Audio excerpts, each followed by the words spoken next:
Well, you're very, very welcome into the programme again. It's myself, Malachi Cushion. As I've been telling you throughout the day, I'm delighted to say I'm joined on the line all the way from Dublin by one of the first ladies of Irish song, Mary Black. You're very, very welcome to the programme. Thank you, Malachi. I have to say, firstly, it's a personal honour for me to have you on the programme because I've been listening to your music and your beautiful voice for many, many years, since I was a young fella. You were brainwashed from early on, you mean? I was caught at an early age in front That's of good. in front of the television. Well, I want to congratulate you first on 25 years, and of course on the release of your album 25 years. Now it's a beautiful album, 25 songs for 25 years. It must seem like a blink since you first embarked on the music Well, scene. that's exactly it. I mean, it's hard to believe that, that when you're busy and when there's so much going on, both in my personal life and in my career, it's just like suddenly you wake up and the kids are growing up, and it's been 25 years since the first solo album. It's just unbelievable how quickly. You must look back and think you've embarked on so many different journeys and have worked with so many wonderful names down through the years as well. It must seem like I suppose when these things happen, you take them in your stride. But looking back, it maybe makes you go, oh wow, that was some journey. Yeah, when you lump them all together in hindsight, you kind of say, wow, it is impressive. But as you say, as each different thing happened, like be it the first time the album did well in the charts, or before the first time I played in the Olympia, every single step along the way, that to me was amazing. And say getting to sing with Emmylou Harris and all that. Yeah. It was kind of like, you kind of, I was really chuffed and everything at the time, but I just went with it. You know what I mean? And it's only when you sit back and think, gosh, that was great when that happened, and you've lots of memories to think back on, and especially people you admire, like Emmylou Harris and Van Morrison and Joni Mitchell. Not Joni Mitchell, sorry, Joan Baez. I wish I had sung with Joni Mitchell too, but I mean, let's not spoil me altogether. Joan Baez, that was a great one too. She invited me over to New York to sing on a live show she was recording for an album which was all female artists. And it was actually took the title track from the song we sang together, which was Ring Them Bells, a Bob Dylan song. A beautiful song. And she gave me the call out of the blue. I had never met her. I had no connection through record companies or anything. And she just liked what I did and wanted me to be on her album. And, those kind of things just blew me away. Because I remember Joan Baez from when I was, like yourself, very young. I used to listen to her recordings. She would have been one of the earlier people I would have bought albums of, That's the thing about music, and it's the beauty about music. It's universal, and it travels continents, and you might know that your music's been played in a certain area, but there it is. You get the phone call out of the dark, how does that feel when you're sitting back as an artist?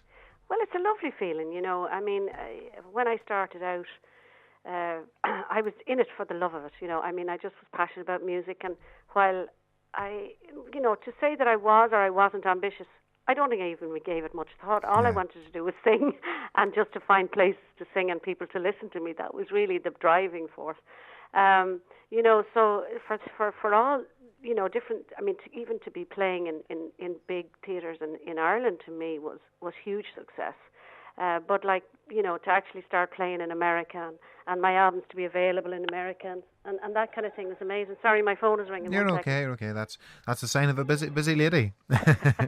Of course, when you talk about you've travelled the world with your music, but of course it began very much at home in the Black family home. Oh yes, both my parents had. Again, that great love of music. I mean, neither of them were professional musicians or anything like it, but my father came from Rathlin Island off the north coast of Antrim, and he played traditional music. He played a bit of fiddle and mandolin.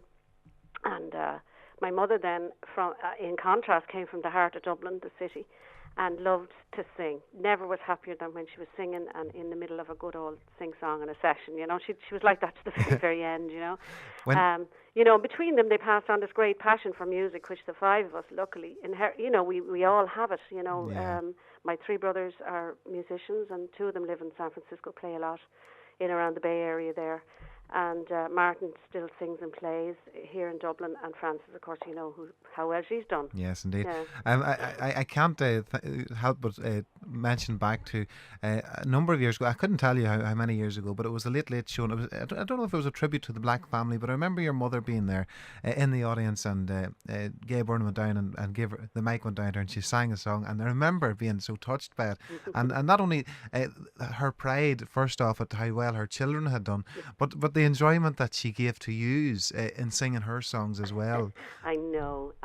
She was a great woman, and she, you know, she like that. She was always so encouraging.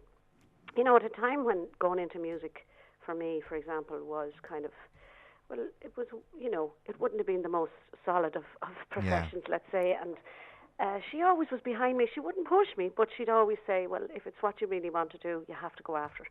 And in a way, she saw my success. She would have loved to have been a singer, like a professional singer. She would have loved to have been up on the stage singing. I know she would. Yeah. And she was so happy then that I got that chance, you know. And I'm sure you remember back to that day. She was quite happy singing her wee song that night. She just, even when she got very old, and she lived till she was 87. She's gone now about 3 or 4 years. She even though she kind of, you know, her talking wouldn't have been so great because she'd had strokes and that kind of thing. But she never forgot the words of the songs. It's just unbelievable. Yeah, songs always stayed with her right to the end, you know. It shows you the passion that was there for it. Well, talking about one of the songs that that you sing that I'm personally passionate about, and I know we get a lot of requests for it here on the programme. It's an early song called "A Song for Ireland," and I think we'll take a little moment and then listen to it now.